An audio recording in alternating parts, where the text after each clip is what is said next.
আরাফার দিন ছোট্ট একটি দোয়া পড়ে আল্লাহ পাকের কাছে যা চাবেন আল্লাহ পাক আপনাকে সেটাই দান করে দিবে।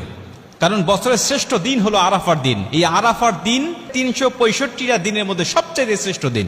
নবীজি সাল্লাল্লাহু আলাইহি ওয়াসাল্লাম বলেছেন, খায়রুদ দুআ দুআ ইয়াউমি আরাফা। আরাফার দোয়া হলো সবচেয়ে শ্রেষ্ঠ দোয়া। আর এই দোয়া আল্লাহ পাক কখনো বান্দাদের ফেরত দেয় না, কারণ এই দিনে আল্লাহ পাক হাজার হাজার লক্ষ লক্ষ মানুষগুলোকে আল্লাহ পাক ক্ষমা করে দেয়। আম্মা জান আয়েশা রাদিয়াল্লাহু তাআলা আনহা বলেন যে আল্লাহ পাক এই দিনে এত হাজার পরিমাণ মানুষগুলোকে ক্ষমা করে, আল্লাহ পাক এত পরিমাণ মানুষকে অন্য দিনে ক্ষমা করে না।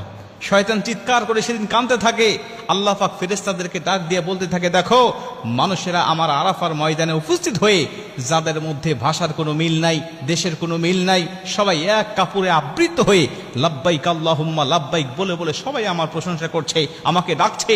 আমি আল্লাহ পাক তাদের সবাইকে ক্ষমা করে দিলাম। আর আরাফার ময়দানে উপস্থিত হওয়ার পরে কোনো হাজির কোনো গুনাহ থাকে না। কেউ যদি মনে করে আমার গুনাহ আছে, তখন থেকে তার নতুন করে গুনাহ শুরু হয়ে যায়। প্রিয় ভাইরা আমার, আপনি ওই দিনে আল্লাহ পাকের কাছে যদি ক্ষমা চাইতে পারেন, ওই দিনে রাসূল সাল্লাল্লাহু আলাইহি ওয়াসাল্লাম একটি দোয়া পাঠ করতেন। সমস্ত নবীরা ওই দিনে একটি দোয়া পাঠ করত। ওই দোয়াটা আমরাও পাঠ করব।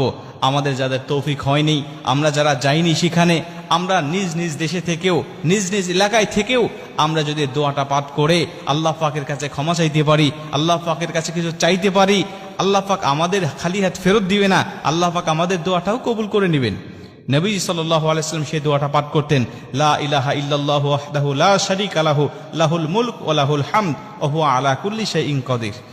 লা ইলাহা ইল্লাল্লাহু ওয়াহদাহু লা শারীকা লাহু লাহুল মুলক ওয়া লাহুল হামদ ওয়া হুয়া আলা কুল্লি শাইইন কাদির। নবীজি সাল্লাল্লাহু আলাইহি ওয়াসাল্লাম আরাফার দিনে এই দোয়াটা বেশি বেশি পাঠ করতেন। নবীজি বলছেন, আমার আগে সমস্ত নবীরাও এই দোয়াটা বেশি বেশি পাঠ করতেন এই আরাফার দিনে।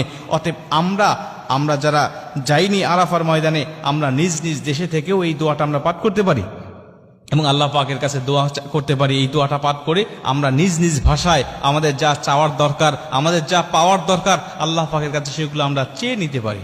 আরাফার দিনে যেহেতু রোজা রাখার একটা ফজিলত আছে, আমি যদি সারাদিন রোজা রাখা অবস্থায় এই দোয়াটা পাঠ করে আল্লাহ পাকের কাছে চাইতে পারি, বিশেষ করে দোয়াটা পাঠ করে আমি 2 রাকাত নামাজ পড়লাম, নফল নামাজ পড়ে আল্লাহ পাকের কাছে আমি সেজদায় পড়ে কাঁদতে লাগলাম, রব্বানা আতিনা ফিদ দুনিয়া হাসানাতাও ওয়া ফিল আখিরাতি হাসানাতাও ওয়া কিনা আযাবান নার।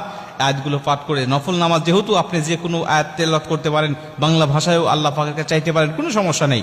আপনি এই আয়াতটা তেলাওয়াত করে দোয়াটা পাঠ করে আপনি আল্লাহ পাকের কাছে কাঁদেন, আল্লাহ পাকের কাছে চান, কি চাওয়া আপনার, কি পাওয়া আপনার, কি ব্যথা আপনার, আল্লাহ পাকের কাছে বলতে থাকেন। আমার আল্লাহ আপনাকে নিরাশ করবে না। এই দিনের ফজিলতে আল্লাহ পাক অবশ্যই আপনার মনের সব চাওয়াকে পূর্ণ করে আপনার মনের দুঃখ ব্যথা বেদনাকে আল্লাহ পাক দূর করে দিবেন। কারণ এই আরাফার ময়দানের অনেক ফজিলত রয়েছে। আরাফার ময়দানে আল্লাহ রাব্বুল আলামিন অনেক নিদর্শন দিয়েছেন। এই আরাফার দিনে পবিত্র কুরআনের শেষ আয়াতটাও নাজিল হয়েছিল।